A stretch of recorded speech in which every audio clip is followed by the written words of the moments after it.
நாடுடைய சிவனே போற்றி, எந்நாட்டவர்க்கும் இறைவா போற்றி. குரோதி வருடம் ஆனி மாதம் அப்படிங்கிறது தொடங்க போகுது. அப்போ ஆனி மாதத்துக்கு உண்டான ராசி பலன் அப்படிங்கிறத நாம் முன்கூட்டியே தெரிஞ்சு பார்த்துக்கிட்டோம் அப்படின்னா, இந்த மாதத்தில் இதெல்லாம் செய்யலாம், இந்த மாதத்தில் இதெல்லாம் செய்யக்கூடாது, இந்த கிரகம் நமக்கு சாதகமாக இருக்குது, இந்த கிரகம் நமக்கு சாதகமற்று இருக்குது, அப்போ அதுக்குண்டான மாதிரியான முடிவுகளை தான் நம்ம எடுக்கணும் அப்படிங்கிறத கொஞ்சம் நாம் அனுமானிச்சிக்கலாம். அதுக்குண்டான பலன் அப்படிங்கிறத நாம் ரொம்ப துல்லியமாக கணிக்கணும் அப்படின்னா, இந்த மாதத்துக்குண்டான கிரக நிலைகள் அப்படிங்கிறத பார்க்கணும். அப்போ கிரகங்களோட ராஜா சூரியன் மிதுன ராசியில் இருக்கார், பூமிகாரகன் செவ்வாய் மேச ராசியில் இருக்கார், ஆனி 27 ரிஷபராசிக்கு சுக்கிரனோட வீட்டுக்கு போகிறாரு, புத்திகாரகன் புதன் மிதுனத்தில் இருக்கார், 12 கடகத்தில் சந்திரனோட வீட்டுக்கு போகிறாரு, சுக்கிர பகவான் மிதுன ராசியில் இருந்துட்டு 22 கடகராசிக்கு போகிறாரு, குரு பகவான் ராஜ கிரகம் சுப கிரகம் ரிஷபராசியில் இருக்கார், சனி பகவான் கும்பராசியில் தன்னோட சொந்த வீட்டில் ஆட்சியாக இருந்துக்கிட்டு இந்த ஆனி மாதம் 5 அன்னைக்கு வக்கரகதி அடைகிறார். சனி வக்கரம் அப்படிங்கிறது எல்லாரும் அவசியமாக பார்க்க வேண்டிய ஒரு விஷயம். அப்படிப்பட்ட சனி பகவானோட வக்கரம் அப்படிங்கிறது இந்த ஆனி மாதம் 5 நடக்குது.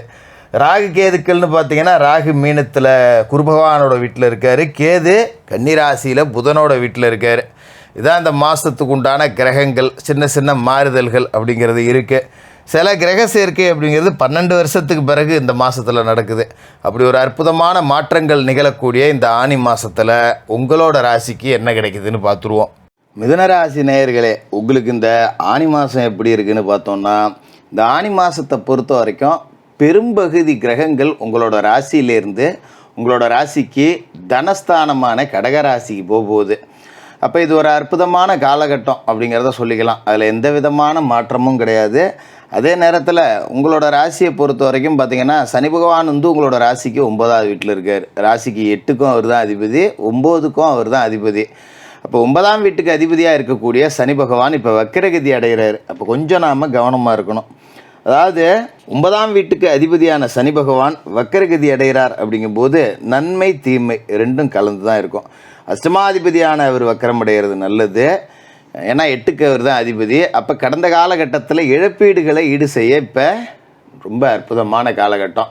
இப்போ குடும்பத்திலே பார்த்திங்கன்னா, ஒரு தாத்தா இருந்தாங்க, பாட்டி இருந்தாங்க, அவங்க கடந்த காலகட்டத்தில் இறந்து போயிட்டாங்க. குடும்ப உறுப்பினர்களோட எண்ணிக்கை குறைஞ்சி போச்சு. 10 பேர் இருந்த வீட்டில் இப்போ 8 பேர் தான் இருக்கும். அப்படிங்கிற நேரத்தில் இந்த மாதத்தை பொறுத்த வரைக்கும் இந்த சனி வக்கரத்தால் புது உறுப்பினர் சேர்க்கைக்கு வாய்ப்பு இருக்குது. இப்போ புது உறுப்பினர் சேர்க்கைன்னா என்ன? வீட்டுக்கு ஒரு மருமக வருவாங்க, அதேமாரி வீட்டில் உள்ளவங்களுக்கு குழந்தை பிறக்கும், புது உறுப்பினர்கள் சேர்க்கை, குடும்ப உறுப்பினர்களோட எண்ணிக்கை கூடும். அதே நேரத்தில் 9ஆம் வீட்டுக்கும் ஒரு அதிபதியாக இருந்து வக்கரமுடைகிறதால கொஞ்சம் ஆரோக்கிய தொல்லை அப்படிங்கிறத கொடுக்கும். அதே நேரத்தில் பிள்ளைகளாலேயும் பெற்றவங்களாலேயும் கொஞ்சம் பிரச்சனை அப்படிங்கிறது வரும். ஏன்னா 9ஆம் இடத்துக்கு அதிபதி அப்படிங்கும்போது தந்தையாரை குறிக்கக்கூடிய இடம். அதே இடத்துல தான் அவர் வக்கரமடைகிறாக இருக்கும்போது தந்தையாரோட சொத்துக்களால் அண்ணன் தம்பிக்குள்ளே சண்டை போட்டுக்கிற மாதிரி வரும். அதனால் குடும்பமான வரைக்கும் பாக பிரிவினைகள் அப்படின்னு வாயை திறக்காதீங்க. அப்புறம் பார்த்துக்குவோம், சனி வக்கர நிவர்த்தி அடையிட்டோம், கொஞ்ச நாள் தானே, ஒரு 135 நாள் 140 நாள் தான். அதுக்குள்ளே சனி பகவான் வக்கர நிவர்த்தி அடைஞ்சிருவார். அப்புறம் சொத்தை பிரிச்சுக்கலாம். இப்போ ஒன்றும் சண்டை சச்சரவுக்கு நீங்கள் போட்டு இழுத்துக்கிட்டு கிடக்க வேண்டியதில்லை. அதுமாரி உங்களுக்கு நியாயமாக கிடைக்க வேண்டிய சொத்தும் கிடைக்காது. அதனால் குடும்பமான வரைக்கும் சொத்து பிரச்சனையை இப்போ நீங்கள் தொடாமல் இருந்தீங்கன்னாலே தலைக்கு வந்தது தலைப்பாயோட போணுச்சு, ஒரு பெரிய ஆபத்து வந்துச்சு, அது நீங்கி போச்சு அப்படிங்கிற மாதிரி தான் இருக்கும். அதனால் தயவுசெய்து திரும்ப திரும்ப திரும்ப திரும்ப சொல்கிறேன், சொத்து பிரச்சனையை தொடாதீங்க. சொத்து சம்மந்தமாக வழக்கு இருந்ததுன்னா கூடுமான வரைக்கும் அது ஒரு 135 நாளைக்கு இதாக போட்டு வக்கீலுக்கு பணத்தை கொடுத்து இழுக்கடிக்க பார்க்கணும். ஏன்னா இந்த காலகட்டத்தில் தீர்ப்பு நமக்கு எதிராக வரக்கூடிய வாய்ப்பு இருக்குங்கிறதால கவனமாக இருக்கணும். சரி, மற்ற கிரகங்கள் நிறைய நன்மைகளை கொடுக்குதுன்னு சொன்னீங்களே ஜோசியரை, அது என்ன அப்படின்னு நீங்கள் கேட்கலாம். ராசியிலே பார்த்தீங்கன்னா சூரியன் சுக்கிரன் புதன் மாத தொடக்கத்திலே இணைஞ்சிருக்காங்க. புத ஆதித்ய யோகம், புத சுக்கிர யோகம், இது எல்லாமே இருக்குது. அப்படிங்கிறதால 10 ரூபா காசு பணத்துக்கு பஞ்சம் இருக்காது. இன்றைக்கி ஒரு 5000 தேவை அப்படின்னா 5000 நம்மக்கிட்ட இருக்கும். யார்ட்டையும் போய் கையேந்தி நிற்கணும்னு அவசியம் கிடையாது, யார்ட்டையும் கடன் வாங்கணும்னு அவசியம் கிடையாது. தொழில் உத்தியோகத்தில் எதிர்பார்த்த முன்னேற்றம் இருக்கும். இதுமாதிரி வீட்டில் சுப செலவுகள் இருக்கும். திருமண நிகழ்ச்சிகள் நடக்கும், ஒரு காது குத்து நடத்தலாம், ஒரு மொட்டை அடிக்கலாம், குலதெய்வ கோயிலுக்கு ஏதாவது வேண்டுதல் இருந்தால் நிறைவேற்றலாம். இந்த மாதிரியான வேலைகளை செய்கிறதுக்கு இப்போ நேரம் ரொம்ப நல்லாவே இருக்குது. அப்படிங்கிறதால அந்த மாதிரி விஷயங்களுக்கு நேரத்தை செலவு பண்ணுங்கள். அதுமாரி மாத தொடக்கத்தில் உங்களோட ராசியில் இருக்கிற புதன் ஆனி மாதம் 12ஆம் தேதி கடகராசிக்கு போயிடுறாரு. தனஸ்தானத்துக்கு அவர் போகிறார். அப்படிங்கும்போது காசு பணம் நிறையா வரும். நினச்ச நேரத்தில் நினச்ச காரியத்தை செஞ்சு காமிச்சிடலாம். குடும்ப ஒற்றுமை பலமாக இருக்கும். கூட்டு முயற்சியிலேருந்து விலகி தனியாக வரலாமான்னு யோசிப்பீங்க. ஒரு கூட்டாளியோடு சேர்ந்து தொழில் செஞ்சுக்கிட்டு இருக்கீங்க அப்படின்னா கூட்டை விட்டு விலகிடலாமா, நம்ம தனியாகவே தொழில் பண்ணுவோம் எதுக்கு அப்படிங்கிற மாதிரி யோசிக்க தோணும். அதுக்கும் நேரம் நல்லா இருக்குங்கிறதால வெளியே வர்றதா இருந்தால் கூட வந்துடலாம். கொடுக்கல் வாங்கல் ஒழுங்காகும். பதவி உயர்வு ஊதிய உயர்வு கிடைக்கக்கூடிய வாய்ப்பு அப்படிங்கிறது இருக்குது. இப்போ ஆஃபீஸில் பார்த்திங்கன்னா முக்கியமான பல விஷயங்களுக்கு தான் நம்ம தான் தீர்வாக இருப்போம். நிறைய விஷயங்களை செஞ்சு கொடுத்துருப்போம். மதிக்கத்தக்க ஒரு நபராக மாறுவீங்க ஆஃபீஸில். ஏதோ எம்புருஷனும் கச்சேரிக்கு போகிறாங்கிற கதையை எத்தனை காலகட்டமாக வேலைக்கு போயிட்டு இருந்தவங்களுக்கு இப்போ தான் மேலதிகாரிகளோட பார்வை அப்படிங்கிறதே உங்கள் மேலே படும். பரவாயில்ல, அந்த பையன் நல்லா வேலை செய்கிறாப்புல, இல்லை அவருக்கு 10 ரூபா சம்பளம் கூட கொடுக்கலாமே, ஒரு ப்ரமோஷன் போட்டு வைக்கலாமே அப்படிங்கிற மாதிரி யோசிப்பாங்க. அது யார் மூலியமாவது உங்கள் காதுக்கு லேசாக வரும். மேனேஜர் உன்னை பற்றி பேசிக்கிட்டு இருந்தாருப்பா, ஏதோ 10 ரூபா சம்பளம் கூட போடுவாருன்னு நினைக்கிறேன், எப்படியே இப்போ செய்கிற மாதிரியே செஞ்சுக்கிட்டுரு அப்படின்னு சொல்லி யாராவது ஒருத்தர் வந்து நமக்கு அந்த நல்ல செய்தியை காதில் போடுவாங்க. அது நமக்கு ஒரு உத்வேகத்தை கொடுக்கும். இத்தனை நாளாக கடமைக்கு என்ன தான் வேலை செஞ்சாலும் ஒன்றும் பிரயோஜனம் இல்லை, இப்போ தான் ஏதோ கடவுள் கண்ணை திறந்துருக்காரு, நல்லது நடக்கும் பார்த்துக்குவோம் அப்படிங்கிற மாதிரி ஒரு தன்னம்பிக்கை கிடைக்கும்.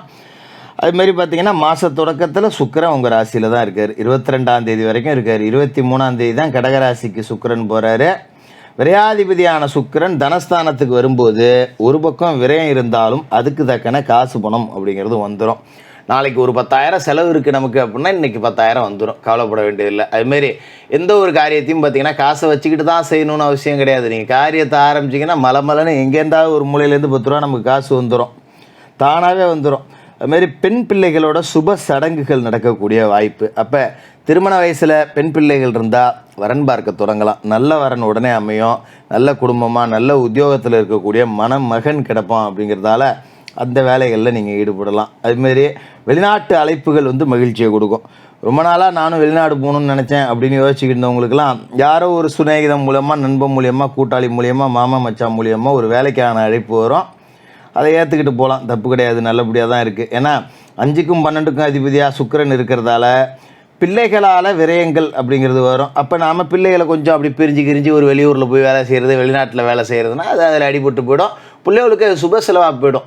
ஒரு மருத்துவ செலவு செய்யணும்னு அவசியம் கிடையாது. பிள்ளைகளுக்கு வந்து ஒரு பெரிய கல்லூரியில் சேர்க்கை கிடைக்கும், நல்ல பள்ளிக்கூடத்தில் சேர்க்கை கிடைக்கும். பிள்ளைங்க வந்து ஏதாவது சாதனை பண்ணுவாங்க, அதுக்கு 10 ரூபா நம்ம செலவு பண்ணுற மாதிரி இருக்கும். இந்த மாதிரியான வேலைகளை செய்யலாம். ஆடை ஆபரண பொருட்கள் வாங்குறதுல கொஞ்சம் நீங்கள் கவனமாக இருக்கணும். ஏன்னா இந்த காலகட்டங்கிறது சரியில்லைங்கிறப்ப நம்ம எங்கேயாவது போய் வெளியூரில் ஒரு துணி வாங்கிட்டு வருவோம், ஒரு 5,000 போட்டு ஒரு துணி எடுத்துகிட்டு வருவோம், வீட்டுக்குள்ளே வந்து பார்த்தா கிழிச்சு போயிருக்கும் வாரத்தில்.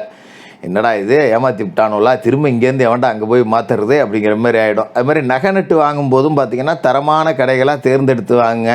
எங்கேயோ கம்மியாக கிடைக்குது அப்படின்னு வாங்காதீங்க. அதுமாரி யாராவது வருவாங்க 2 பேர் சொந்த பந்தோன்னு, ஒரு நகை ஒன்று அடவு வச்சுருக்கேன் முழுவ போது நீ வாங்கிக்கிறியான்னு கேட்டு அந்த மாதிரி பழசுப்பட்ட வாங்கி போட்டு தரமில்லாத நகையில் போய் சிக்கி காசை ஏமாந்துடாதீங்க, கவனமாக இருந்துங்க. அதோட உங்களோட ராசியை பொறுத்த வரைக்கும் லாபஸ்தானத்தில் செவ்வாய் இருக்கார். இந்த மாதம் 27ஆம் தேதி அவரே விரயஸ்தானத்துக்கு வர போகிறாரு.